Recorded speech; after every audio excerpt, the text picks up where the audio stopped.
हुकूमत की जानिब से इलेक्शन कमीशन जैसे मोतबर आईनी इदारे पर हमलों की बात करते हैं। चीफ इलेक्शन कमिश्नर ने वफाकी वज़रा के तमाम इल्ज़ामात मुस्तरद करते हुए आज़म सवाती और फवाद चौधरी को नोटिस जारी करने का फैसला कर लिया है।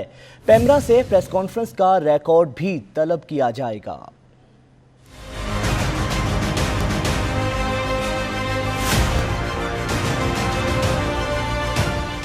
चीफ इलेक्शन कमिश्नर की सरबराही में इजलास के दौरान इलेक्शन कमीशन और चीफ इलेक्शन कमिश्नर पर लगाए गए इल्जामात की तहकीक करते हुए पुरजोर मजम्मत की गई। सदर पाकिस्तान और सेनेट स्टैंडिंग कमेटी की मीटिंग के दौरान आज़म सवाती की तरफ से इलेक्शन कमीशन पर आयद किए गए इल्जामात पर उनसे सबूत मांगने का फैसला किया गया। प्रेस कॉन्फ्रेंस के दौरान फवाद चौधरी ने भी इदारे और उसके सरबराह पर जो इल्जामात लगाए उसके सबूत मांगने के लिए दोनों वजीरों को मजीद कार्रवाई के लिए नोटिस जारी करने का फैसला हुआ।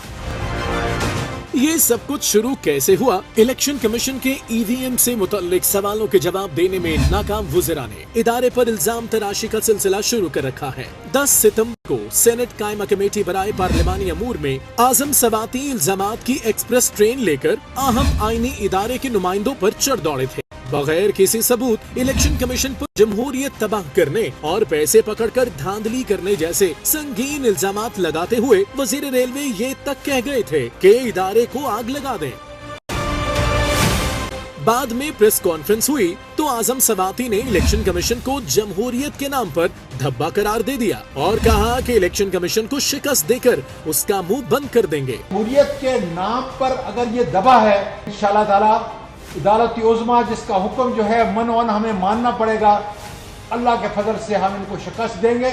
वज़ीर इत्तलात और नशरियात फवाद चौधरी ने इलेक्शन कमीशन को ऑपोजिशन हेडक्वार्टर करार दे डाला।